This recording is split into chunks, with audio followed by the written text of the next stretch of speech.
The standards for professional learning have helped to guide and frame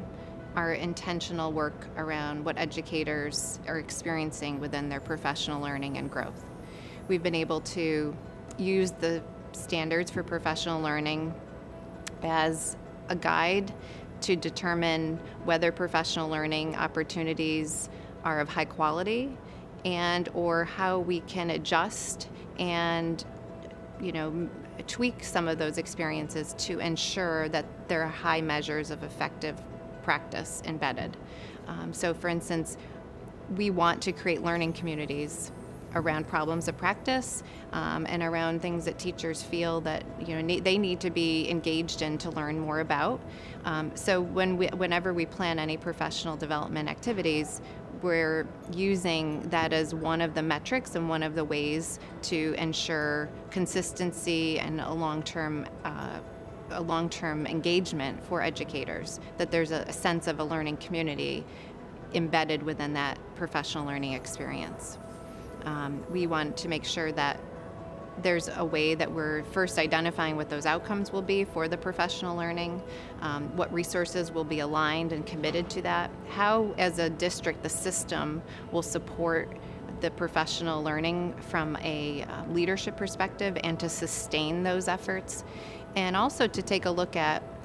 we can't be really good at 10 or 12 things. We need to pick a few things and really hone in on that to ensure that we're providing high quality resources and support and time for educators to learn. So the professional learning standards have provided this framework and really a conversation around what is it that we want professional learning to look like in Syracuse to support our students. And we've never been able to have a dialogue around standards related to professional learning, so it's really opened the door to be thinking about quality. We're involved in measuring the impact of professional learning, but without having a basis of first starting with high quality professional learning connected to student outcomes. We know that we can't really measure the other levels of effective practice without starting with high quality professional learning to begin with.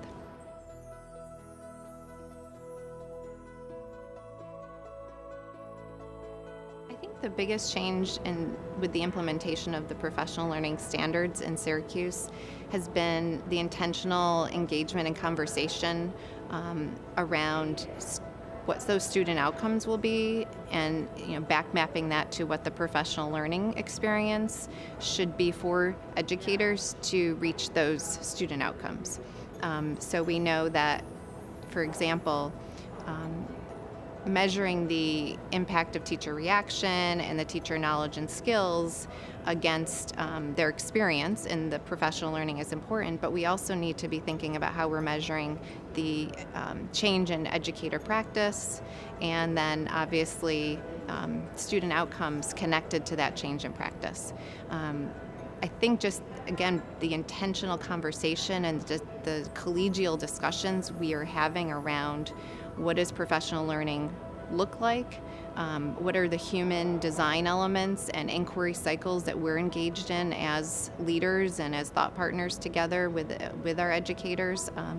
to support the students and their learning.